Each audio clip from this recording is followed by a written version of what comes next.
Un fraternal saludo para todos mis amados hermanos. Les habla el ministro Marco Fidelcruz de la Misión Apostólica y Profética Monte Carmelo. Hoy quiero, con profundo amor y respeto, dirigirme a todos ustedes y hablar sobre un tema de suma importancia en este tiempo que corresponde al ministerio del apóstol. De acuerdo a los 5 ministerios establecidos allá en Efesios 4:11 en las Sagradas Escrituras, y hoy vamos a concretar este tema sobre el apóstol, sobre todo en esta situación y en estos tiempos donde se ha generado un malentendido, donde hay una apostolitis que ha marcado un rechazo de los creyentes porque no se ha entendido cuál es la misión y la función realmente del apóstol. Y se ha tomado como si fuese esto una jerarquía, un cargo, cuando la Escritura lo establece como una función. Es apóstoles saliach en hebreo, que quiere decir un misionero, es un misionero con función paternal. Es una función horizontal, no es una función piramidal, no es más el ministerio del apóstol que el del pastor, ni el maestro, ni el evangelista, ni el profeta. Son horizontales, como todo en la palabra de Dios, conforme al diseño del nuevo pacto, que es horizontal, donde no hay ungidos, sino es el Cristo ungido en mí. El Señor se reservó para el nuevo pacto acabar, para que nadie se jacte en su presencia, acabar con los llamados ungidos, y solamente Él se reservó el derecho de exclusividad de ser el ungido, el sumo sacerdote. Ya no hay sumos sacerdotes ungidos como el antiguo pacto, sino ahora es el Cristo ungido, el sumo sacerdote conforme al orden de Melquisedec, no de Leví ni de Aarón, el que mora en nosotros, convertidos en sus piedras vivas, sus obreros aprobados, convertidos en sus templos, en sus casas, convertidos en sus altares, en sus lugares santísimos, donde habita el santo, donde somos el sacrificio vivo y santo, agradable a Dios, donde somos el culto racional, somos un culto viviente, un culto que entregamos a Dios nuestro cuerpo, nuestro espíritu, nuestra mente, nuestros sentidos para servirle en cada minuto, en cada segundo, en cada lugar donde estemos, en el lugar celestial, porque eso es lo que un lugar celestial es, un ámbito donde accesamos para manifestar el ungido que hay en nosotros, no para manifestarme yo como ungido, sino para manifestar el ungido que está en mí, que es el Espíritu Santo, el que me lleva al conocimiento de toda verdad y me enseña y me hace saber las cosas que han de venir. Entonces, no es apóstol aquel pastor que por su capacidad, su habilidad, su talento humano, a través del tiempo ha multiplicado su congregación, su lugar de reunión, porque esa no es la iglesia. El lugar de reunión que está allí es un centro, es un aula, es un auditorio, donde se reúnen los santos para aprender, para capacitarse y para allá igualmente en unidad, en coinonía, en armonía, adorar y alabar a Dios igualmente, pero son lugares de reunión, son lugares donde se congregan los santos y allí ellos conforman los hombres, las mujeres son la iglesia. Entonces el ministerio apostólico vamos a verlo aquí en Efesios capítulo 4, vamos a verlo rápidamente conforme a las Escrituras, en donde dice allí que tenemos un Dios Padre de todos, el cual es sobre todos y por todos y en todos. Dice, y a cada uno de nosotros fue dada la gracia conforme a la medida del don de Cristo. Por lo cual dice, subiendo a lo alto, llevó cautividad a la cautividad y dio dones a los hombres. Y el que subió, ¿qué es sino el que también había descendido primero a las partes más bajas de la tierra? El que descendió es el mismo que también subió por encima de todos los cielos para llenarlo todo. Y él mismo, el mismo Señor Jesucristo, el resucitado, el ascendido, él mismo constituyó a unos apóstoles, a otros profetas, a otros evangelistas, a otros pastores y maestros. ¿A fin de qué? A fin de que con este equipo horizontal, ministerial, dice, a fin de perfeccionar a los santos para la obra del ministerio, para la edificación del cuerpo de Cristo. Y de esta manera, hasta que todos lleguemos a la unidad de la fe y del conocimiento del Hijo de Dios a un varón perfecto, a la medida de la estatura de la plenitud de Cristo. ¿Para qué todo esto? Para que ya no sigamos siendo inmaduros en el conocimiento de la palabra de justicia.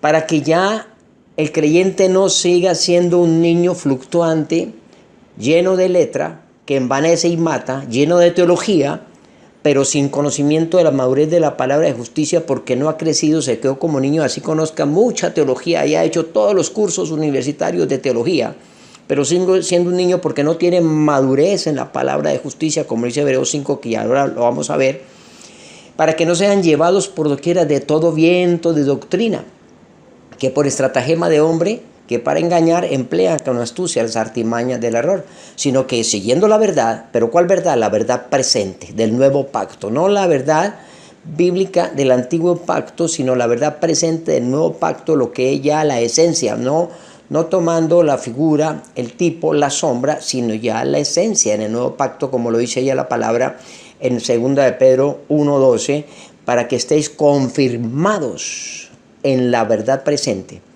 Dice, para que crezcamos en amor en todo, que es la cabeza, y esto es Cristo, de quien todo el cuerpo bien concertado y unido, y perfectamente unido entre sí por todas sus coyunturas que se ayudan mutuamente, según la actividad propia de cada miembro, el que recibe su crecimiento para ir edificándose en amor.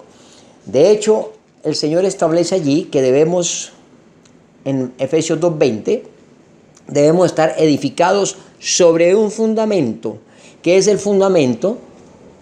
Apostólico y profetas, siendo la piedra angular del ángulo Jesucristo mismo, que es el perfecto fundamento sobre el cual se edifica de manera correcta, estableciendo ese plano arquitectónico inamovible, perfecto, unívoco, que trajo el Señor Jesús y nos entregó para que con ese plano enviado del cielo, bajando el reino de los cielos a la tierra, venga a nosotros tu reino. El reino vino, el reino ya está aquí. Así le dijo allí a los sacerdotes, los fariseos, y preguntaban, ¿cuándo vendrá el reino? Dijo el Señor, el reino no vendrá con advertencia, no dirán, helo aquí o helo allá. El reino ya está entre vosotros. El Señor Jesús bajó el reino, estableció el reino, y estableció ese plano para que caminemos en ese correcto plano que estableció para que la iglesia, en su perfecta estructura, sin cambiarle ni un centímetro ni una coma, pueda establecerse en una iglesia gloriosa, sin manchas, sin arrugas, sin sincretismo, sin defecto, para la venida del Señor Jesucristo. Por eso la iglesia es el Elías corporativo de este tiempo. Es el Elías que había de venir. Juan Bautista fue el Elías que preparó el camino del Señor Jesús de Nazaret. Y la iglesia del nuevo pacto, la eclesía del nuevo pacto, es el Elías corporativo que prepara la segunda venida del Señor Jesucristo para preparar una novia gloriosa, sin mancha ni arruga, blanca y resplandeciente, vestida de lino fino. Eso nos corresponde a la iglesia entendida, y justamente el Padre de Gloria y de Justicia estableció esos 5 ministerios para que, trabajando en unidad, armonía, todos hablen una misma cosa. Dice el Señor en 1 Corintios 1:10, que lo que Él lo es, la perfecta unidad. Esa es la unidad de una iglesia. Hay un cuerpo unido y bien organizado con sus brazos, con sus miembros, siendo la cabeza Cristo Jesús, cada uno en operación conforme a su función y al ministerio y al don que le fue dado, para operar en amor, bien coordinados, de tal manera que se hable una misma cosa. No pueden hablar diferentes cosas, porque es un solo evangelio, lo demás es anatema. Cualquier cosa que se hable diferente es anatema. Escucho a muchos ministros diciendo que en la diversidad.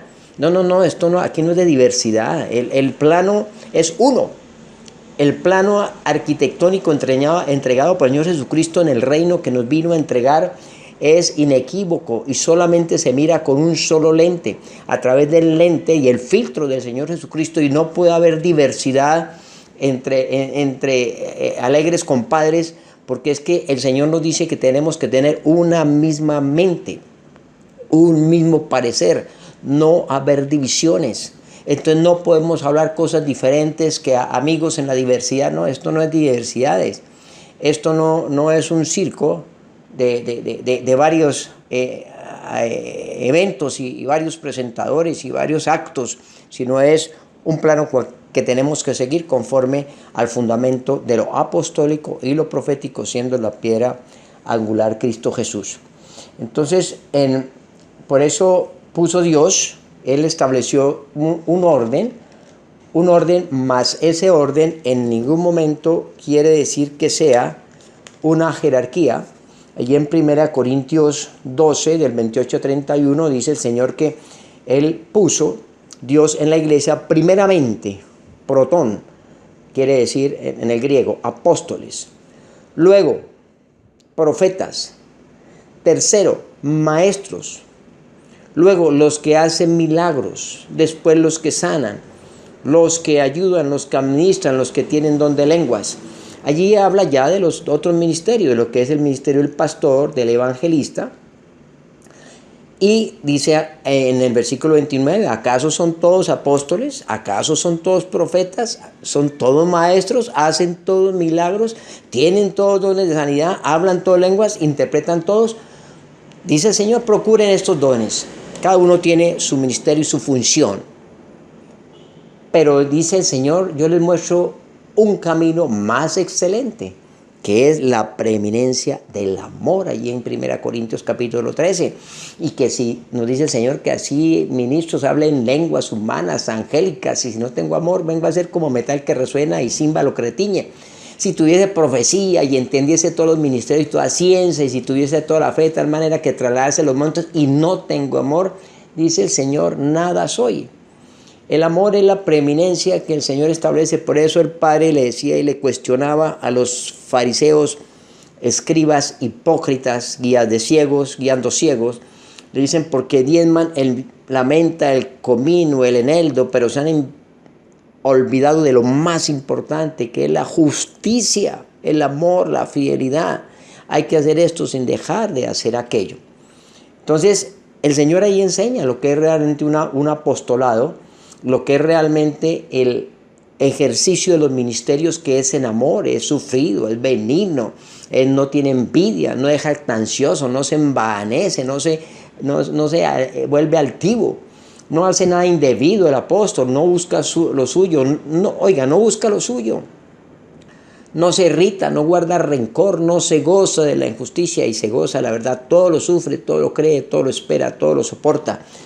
El ministerio del apóstol es un ministerio que se ha malentendido y podemos mirarlo allí en 1 Corintios 4, del 9 al 15, lo tremendo que es realmente el ministerio apostólico.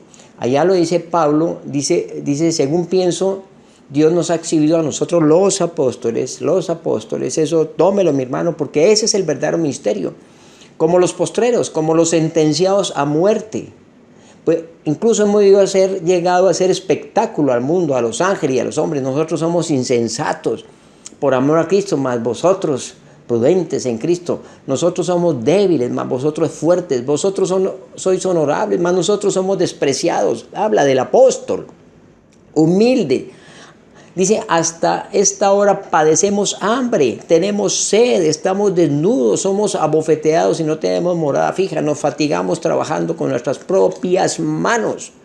Nos maldicen y nosotros bendecimos, padecemos persecución y lo soportamos. Nos difaman, qué cosa tan tremenda, eso es especial, la difamación, y rogamos a Dios. Hemos venido a ser hasta ahora como la escoria del mundo, el desecho de todos. Y dice allí el apóstol Pablo, hablando de lo que es un ministerio verdadero del apóstol, dice, no escribo esto para avergonzaros, sino para amonestaros como a hijos amados.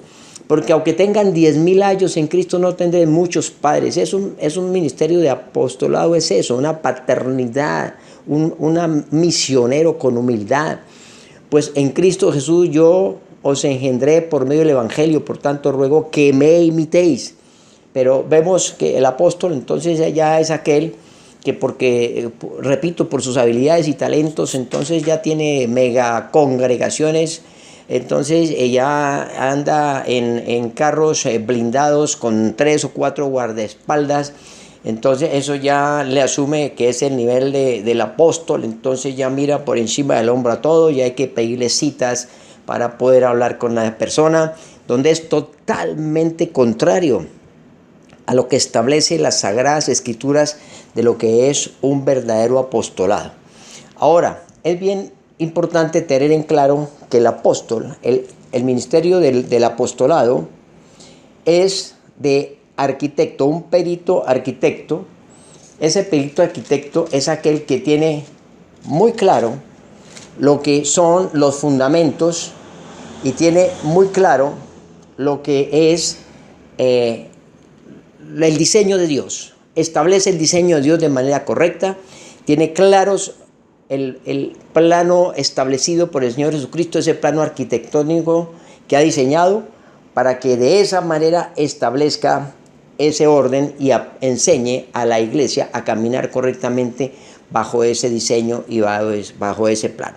Es el perito arquitecto que construye sobre el fundamento establecido que es Cristo Jesús, para que de esa manera, sobre ese fundamento inamovible, se edifique con oro, piedras preciosas, plata, y no con heno, paja y hojarasca, sino un correcto diseño que es incambiable, inmodificable, de tal manera que se establezca el correcto diseño de Dios.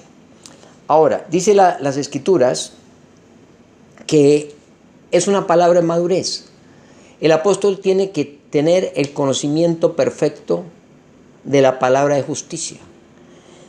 Tiene que, en su conocimiento, direccionar a su iglesia con la idoneidad plena en la palabra de justicia. Por eso allí en Hebreos capítulo 5, el Señor establece lo que es un apóstol, ese que habla palabra de sabiduría, ese que habla palabra no de este siglo, sino palabra en el Espíritu, palabra como dice allí, miremos primero que Corintios capítulo 2, en donde el apóstol, ese ministerio apostólico, el profético especialmente, dice, debe hablar palabra de sabiduría entre los que han alcanzado madurez. Y sabiduría no de este siglo ni de los príncipes de este siglo que perecen, más hablamos sabiduría de Dios, el misterio, la sabiduría oculta, la cual Dios predestinó antes de los siglos para nuestra gloria. Lo que ninguno de los príncipes de este siglo conoció, porque si lo hubieran conocido nunca habrían crucificado al Señor. Antes bien, como está escrito, cosas que ojo no vio, ni oído yo, ni ha subido a corazón de hombre, son las que Dios ha preparado para aquellos que le aman, aquellos que conocen la palabra de justicia, que han crecido y dejaron de ser niños y dejar la letra que mata y envanece, repito, sino que son en el Espíritu que vivifica. Pero Dios nos la reveló a nosotros por el Espíritu, porque el Espíritu todo lo escudriña aún lo profundo de Dios. ¿Quién de los hombres sabe las cosas del hombre sino el Espíritu del hombre que está en él? Así tampoco nadie conoce las cosas de Dios sino el Espíritu de Dios. Y nosotros no hemos recibido el Espíritu del mundo, sino el Espíritu que proviene de Dios para que sepamos lo que Dios nos ha concedido. Por lo cual también hablamos no con palabras enseñadas por sabiduría de hombre humana, sino con las que enseña el Espíritu, acomodando lo espiritual a lo espiritual, sobre lo espiritual. Pero dice la Escritura que el hombre natural no percibe las cosas que son del Espíritu de Dios, porque para él, dice, son locura, y no las puede entender porque se han de discernir espiritualmente. En cambio, el espiritual juzga todas las cosas, pero él no es juzgado de nadie, porque ¿quién conoció la mente del Señor? ¿Quién le instruirá? Mas nosotros tenemos la mente de Cristo. Cuando se habla allí del hombre natural, ese hombre natural es aquel que no conoce las Escrituras realmente en su madurez. Puede conocer los rudimentos, puede conocer allí la leche, pero si no conoce la palabra madura, entonces este hombre sigue siendo natural. Así tenga mucha letra, mucho conocimiento, sigue siendo un niño inmaduro porque no conoce la palabra de justicia. Por eso Hebreos 5:6 allí amplía este tema de lo que es la madurez, que si uno que se llame apóstol no tiene este nivel de madurez, vive todavía en el antiguo pacto sin haber entendido las mejores promesas del mejor pacto, no es un apóstol. Aquí, por eso lo reitera, donde dice el apóstol Pablo, dice acerca de esto tenemos mucho que decir y difícil de explicar. Dice, porque todo aquel que participa de la leche, de la palabra blanda, de la palabra inmadura, es un inexperto en la palabra de justicia porque sigue siendo un niño. Pero el alimento sólido es para los que han alcanzado madurez, para los que por el uso tienen los sentidos ejercitados en el discernimiento del bien y el mal. Eso es lo que es madurez. Madurez es tener conocimiento del bien y del mal y discernir claramente las cosas en el espíritu para enseñar y direccionar a un pueblo de manera correcta, enseñarle a un pueblo lo que es, cuando se debe decir sí y cuando se debe decir no, porque lo que es más de allí de mal procede. Un apóstol, un ministerio apostólico no anda en tibieza, no es dubitativo, es claro, es radical porque tiene el Espíritu de Dios, y cuando el Espíritu de Dios está en él, está el ungido en él, habla así como hablaba Elías: vive Jehová en cuya presencia estoy, que por mi palabra, decía por mi palabra, ni siquiera decía por la palabra de Dios, porque la palabra ya estaba en él, porque un hombre que vivía en la presencia del Señor, porque el Espíritu de Dios habitaba en él. Ese es el apóstol. Por eso el apóstol debe ser claro, debe ser preciso, debe tener madurez en el conocimiento de la palabra de Dios. Eso caracteriza a un apóstol, la madurez en el conocimiento de la palabra de justicia. Porque de lo contrario, si sigue dando rudimentos, enseñando rudimentos, viviendo los rudimentos, ¿no? Eso le corresponde al pastor, allá enseñar los rudimentos, estar allí en la escuela, allí de formación de las ovejas que comienzan allí a crecer. Pero el apóstol es el que lleva la palabra madura, la palabra del conocimiento de justicia. En eso se conoce y es el sello de un apostolado. Por eso Pablo decía claramente en Gálatas 1:1, decía: yo, Pablo, apóstol, no de hombres ni por hombre, sino por Jesucristo y por Dios el Padre que lo resucitó de los muertos.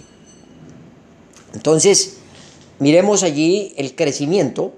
No es nuestro, lo tenemos a raíz de estar en esa presencia del Señor, haber recibido este ministerio, como dice la palabra en 2 Corintios 3, del 4 al 6, en donde dice que, y tal confianza tenemos mediante Cristo para con Dios, que no seamos competentes por nosotros mismos para pensar algo como de nosotros mismos, sino que nuestra competencia proviene de Dios, la cual asimismo nos hizo ministros competentes de un nuevo pacto, no de letra, que envanece y mata, sino del Espíritu, porque la letra mata, mas el Espíritu vivifica.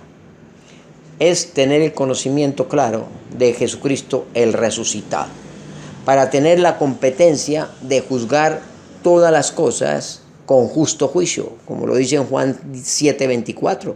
Dice: no juzguéis según las apariencias, sino juzgad con justo juicio, para que podamos tener un claro entendimiento y discernimiento de todas las cosas. Es claro a la luz de la palabra que los apóstoles del Señor Jesús solo fueron los 12, que de un principio y durante 3 años y medio recibieron como discípulos la formación al lado del maestro. Y a ellos después se les llamó apóstoles. Se incluye después a Matías, quien reemplazó a Judas Iscariote. De otra parte, se entiende que los profetas antes de la resurrección del Señor Jesucristo estuvieron hasta Juan el Bautista, preparando el camino para la primera venida del Señor.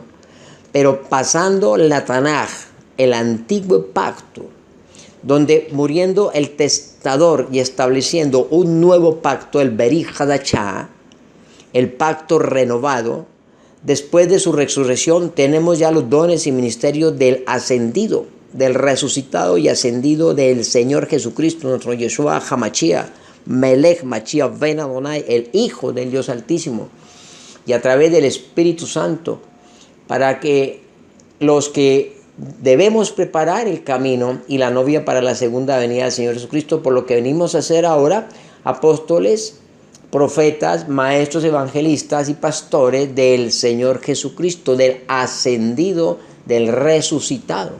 Antes eran los apóstoles de Jesús de Nazaret. Ahora en el nuevo pacto entramos en los ministerios de los apóstoles de Jesucristo, el ascendido, el resucitado, con el Espíritu Santo, como los pastores, maestros y evangelistas del Espíritu Santo. Eso es allí claramente como lo establece en Hechos 1, del 8 a 11, y Juan 16, del 12 al 15.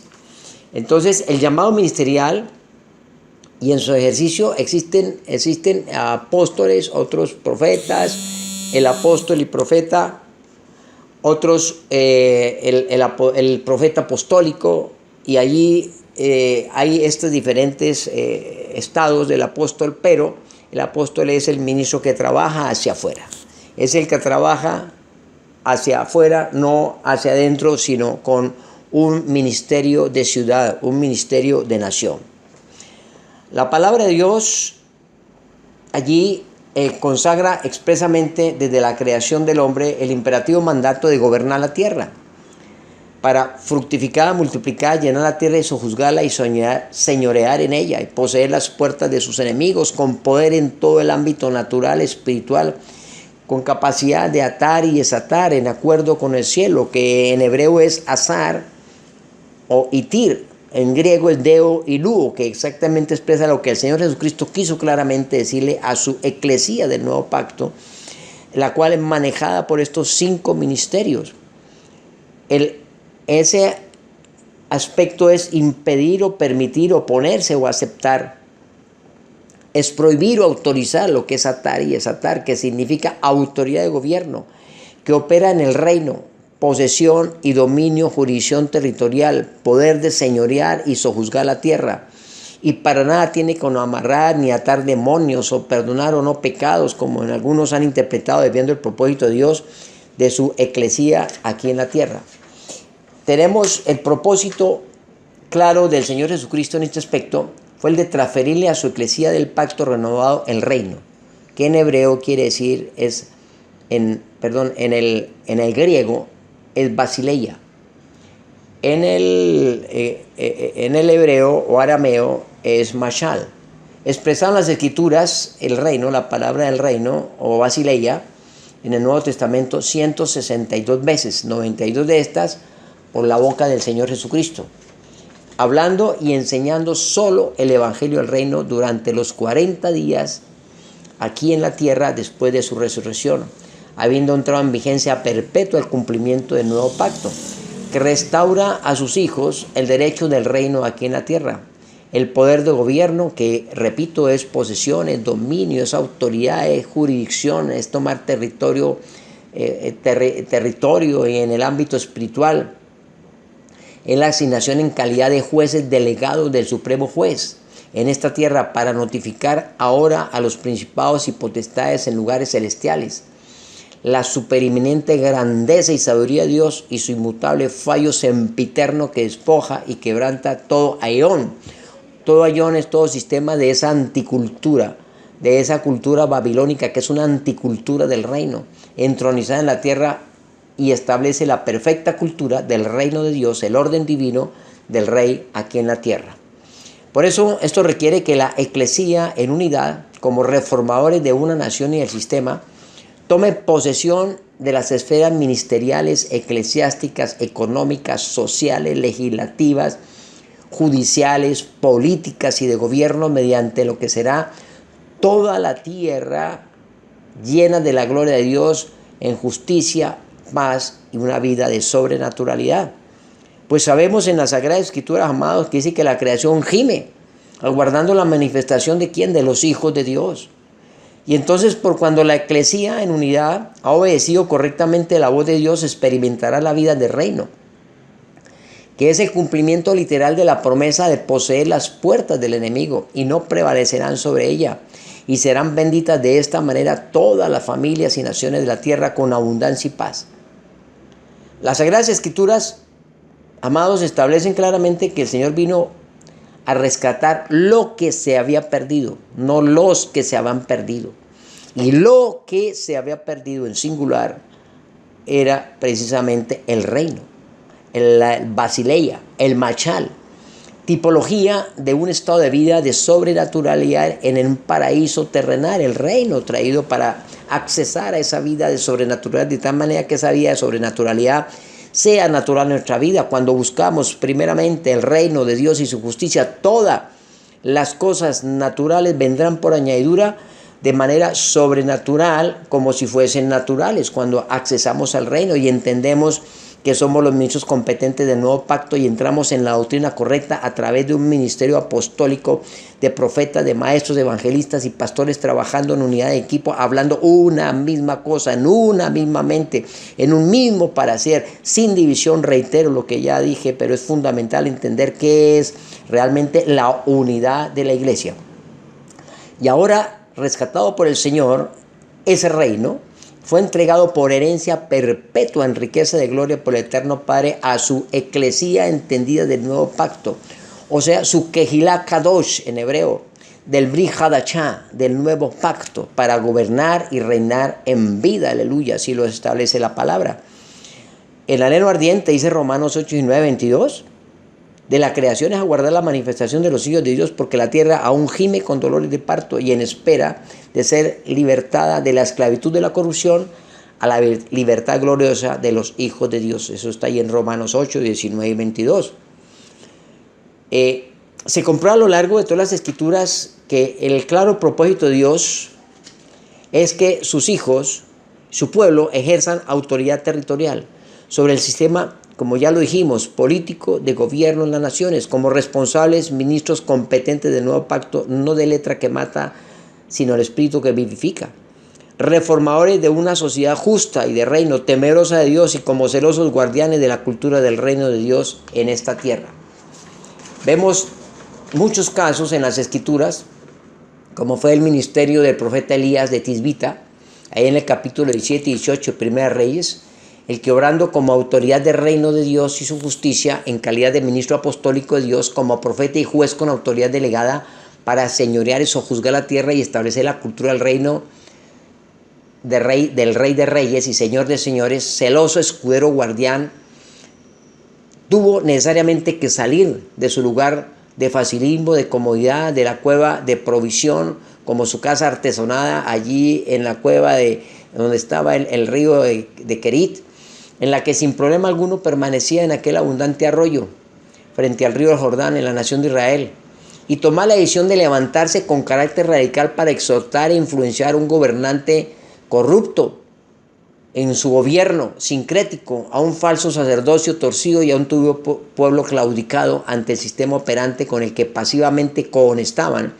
y no había quien se levantase y clamase por la verdad y la justicia que conocían desde sus padres, lo que en consecuencia provocó la maldición y la ira de Dios y el juicio sobre esa nación.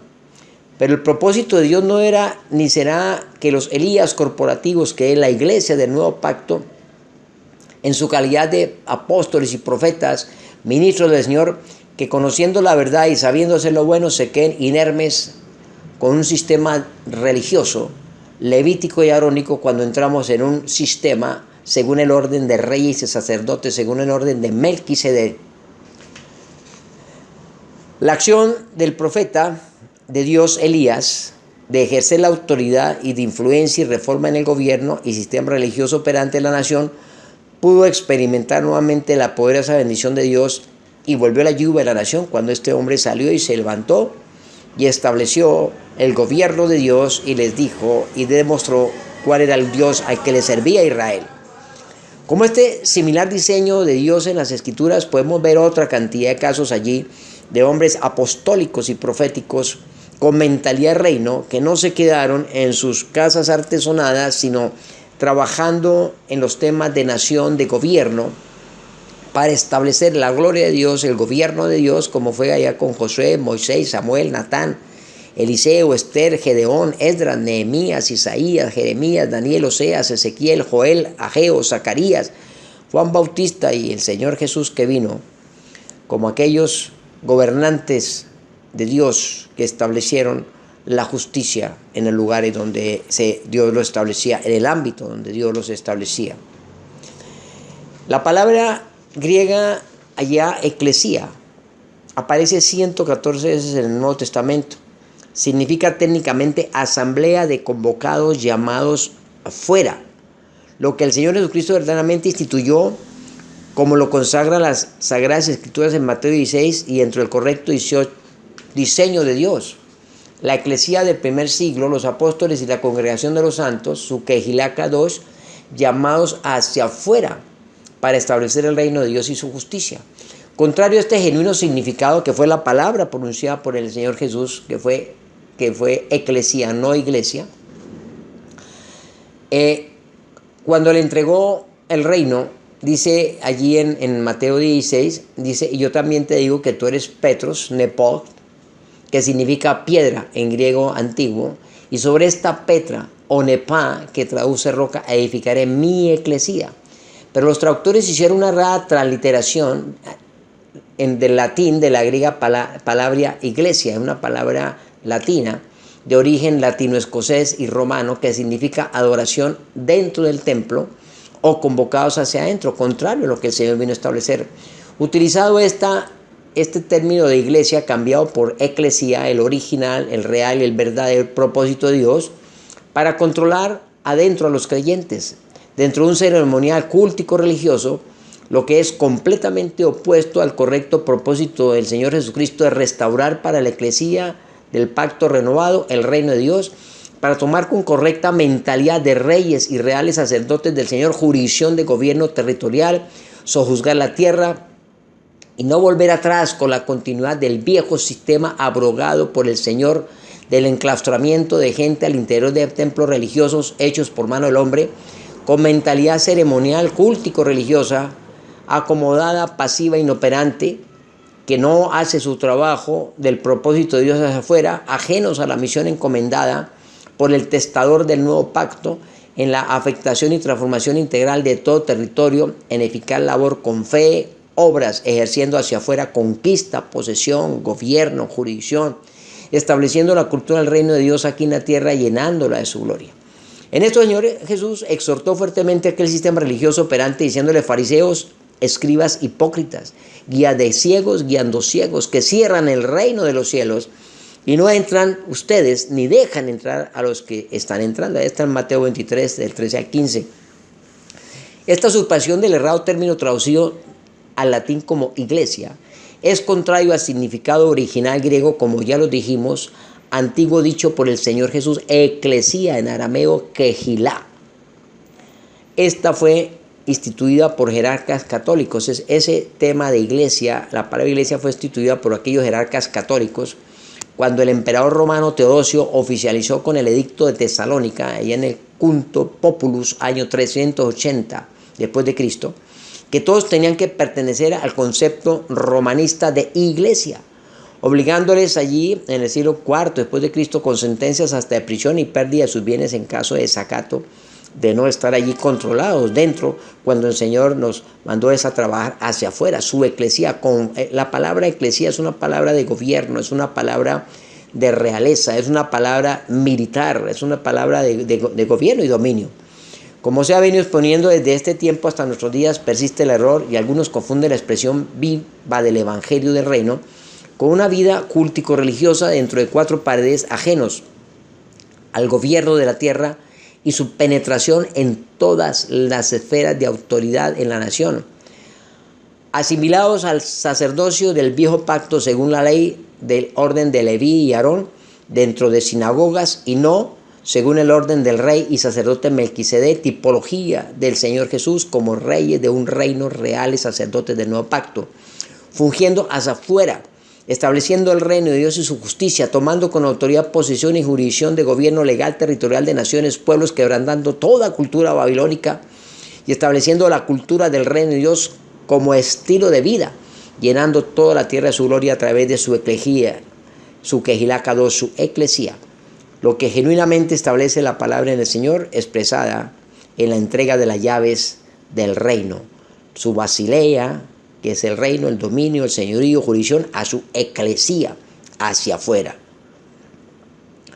Esto, la Escritura dice que cuando el Señor Jesucristo expiró en la cruz, consumado es, Hubo temblor de la tierra, se derribó el templo, el altar, la sinagoga, el que oficiaba el sacerdocio levítico y arónico de aquel sistema religioso establecido en el antiguo pacto.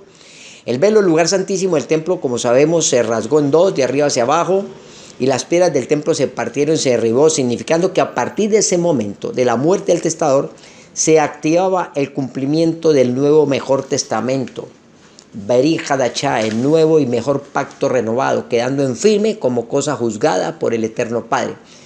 Y en consecuencia de los 613 mandamientos, o sea, la misbot de la Torá, el Señor mismo abrogó de estas todas aquellas ordenanzas expresadas en la ley que operaban en el sistema religioso del sacerdocio levítico y arónico, en el sistema ritualista ceremonial de culto, en el sistema del templo y altar de estructura de ladrillos hecha por mano del hombre, en lo que ya no moraría más Dios, porque al Señor le ha placido por su gracia, amor y misericordia, ahora solo habitar en sus templos vivientes, sus piedras vivas, sus obreros aprobados, hechos por su mano poderosa en el interior del ser de cada uno de sus hijos, obra de sus manos, constituidos como su eclesía del nuevo pacto, como sus verdaderos templos y altares de culto vivo y santo, agradable a Dios. Sus piedras vivas, el lugar santísimo en donde habita el santo. Establecidos como reyes ungidos y reales sacerdotes, ministros competentes según el orden del Rey de Justicia y Paz, Melquisedec, con la autoridad de gobierno para reinar en vida, para establecer la cultura del reino y el gobierno de Dios aquí en la tierra, llenarla toda de su gloria en cada pueblo y nación. Así lo dice Romanos 5:17.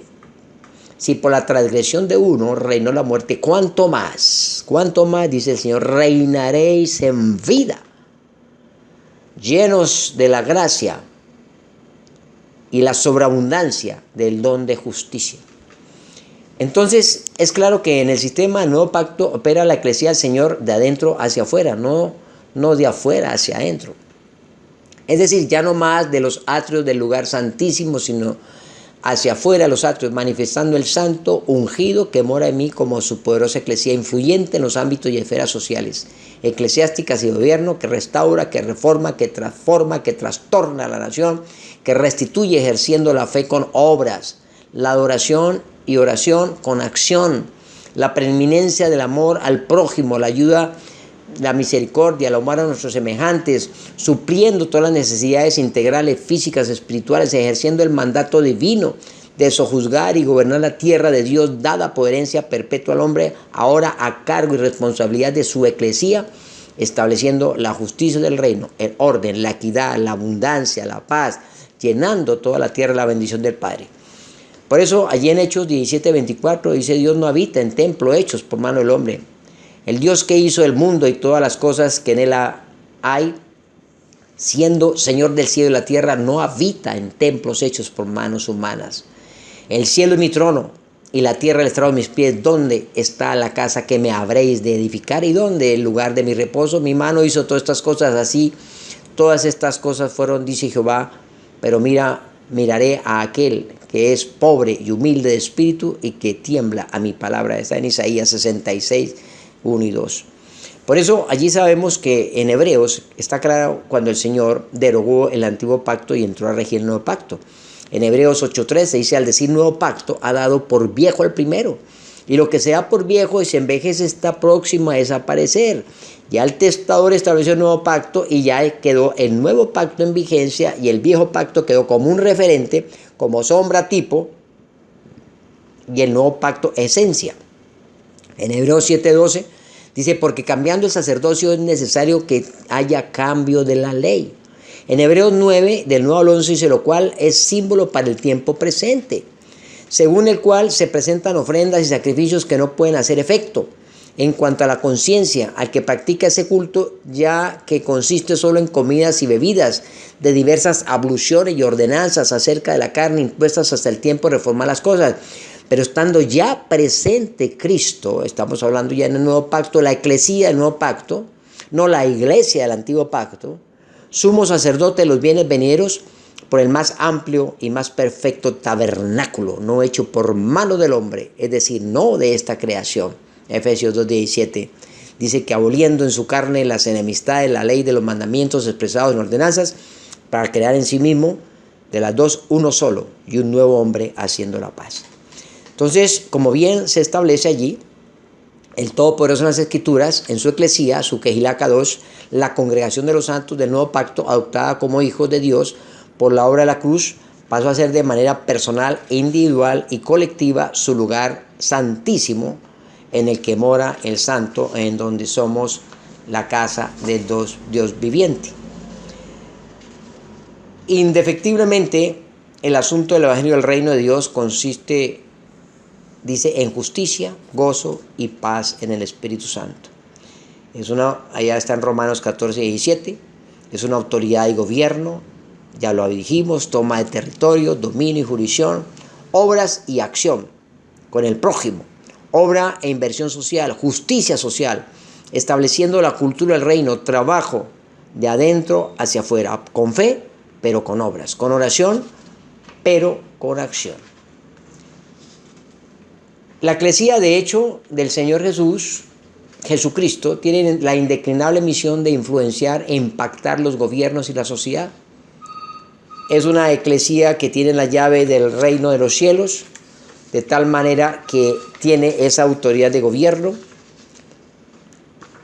Acuerden que allá en Lucas 17, del 20 al 21, dice la palabra que preguntaban por los fariseos cuándo había de venir el reino de Dios, y le respondió y les dijo: el reino de Dios no vendrá con advertencia, ni dirán helo aquí o helo allí, porque aquí el reino de Dios está entre vosotros.